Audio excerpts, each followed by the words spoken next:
Sounds like fun. That's funny that William's talking about that. That's one of the things that Alicia and I were talking about, yesterday afternoon is, taking an assignment fee or a portion of an assignment fee and creating a note, out of it. The whole concept of buy five, sell three, keep two type of mentality as you go through. Because there's no harm. I mean, I was just giving her the simple example of note that we have in Bluefield, Virginia, or Virginia, of all places.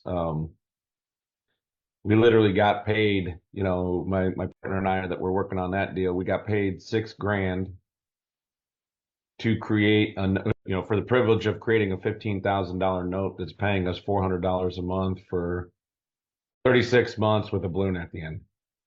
Right. So we basically just created a note, got paid to create a note out of thin air, right? Just creating money as we're going. So that's definitely a thought process that you should have, as you're working because I went to have coffee. Speaking of like collaboration, working with local partners, SBD, who we've talked about a number of times as one of the big, investors in the Kansas City market that collaborates with Alicia and I.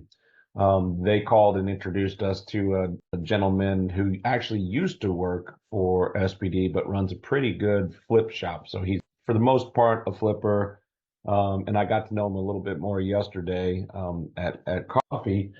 He's very transactional as well, and not thinking of long-term generational wealth. But where that collaboration goes, obviously, is in our last 60 days, the BPOs, the appraisals that we've had have yielded some extremely good contacts for us. I mean, I just did an FHA appraisal on Wednesday, and the gal is a licensed realtor, a licensed appraiser, a cash buyer, a flipper. I mean, like she's just one of those that isn't content sitting still, right? She's just going to go out and learn something, do something, get a license, and all that kind of good stuff. So we had a very good conversation, and she understood what was going on. A little concerned because she is a flipper, cash buyer, because she's like, oh yeah, this isn't too bad. When you first walk in the house, and you're like, no, no, no, it's really bad. Trust me. You wink, wink. You're just like, it's really bad. Um, but she was really open. She's like, send me comps, send me, the contractor quote and all that kind of good stuff. But going to, and that one's actually an SBD property as well. But meeting with the guy yesterday, it's Crown City, is the name of his company. He actually operates in Oklahoma, Arkansas, Nebraska, Iowa, and over into the St. Louis area, and that's his direct built, power team.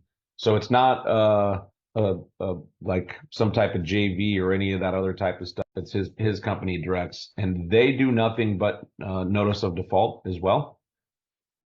And he's brought us 3 leads since last Thursday. 3 things that we've been involved in diving into and everything else. One of them probably doesn't have a chance of turning into something. It's got an auction sale date next week. And it sounds to me like throughout the entire progress of him that he's not very responsive and this late in the game. And so I'm not worried about that. But again, there's leads converting into opportunities. There's a KPI. But the point of that is your referral network starts to refer, and that's happening all over the place. And the BPO agents and the appraisers, because of the very nature of what they do, and then the repetition that you're seeing and then the appraiser this week, she confirmed the same. She said appraisal requests are going up. Pre-foreclosure appraisal requests are just going up, right? So she just nodded her head. I take the time to make sure I ask anybody on the phone with, what they're seeing and kind of confirm what they're seeing. It doesn't matter if it's somebody in Kansas City or somebody in Florida or New Jersey or wherever. If I'm talking to a real estate professional, I'm asking them what they're actually kind of seeing out there in the market. So that collaboration can be extremely helpful. And Alicia and I are actually going to go to the SBD office sometime in the first half of December. Like that, it was basically a call and an invitation to come sit down with them and talk about where we're at on the certain deals, talk about exactly what we're doing, why we're doing it, and what we need from them to make things better. We're telling them now, hey, you just proactively out of the gate need to have your IP, they call it IP, but their rehab sheet. You need to go ahead and turn that into a contractor's quote and send it to your contractor and let them stamp out, like let them review it and agree with it.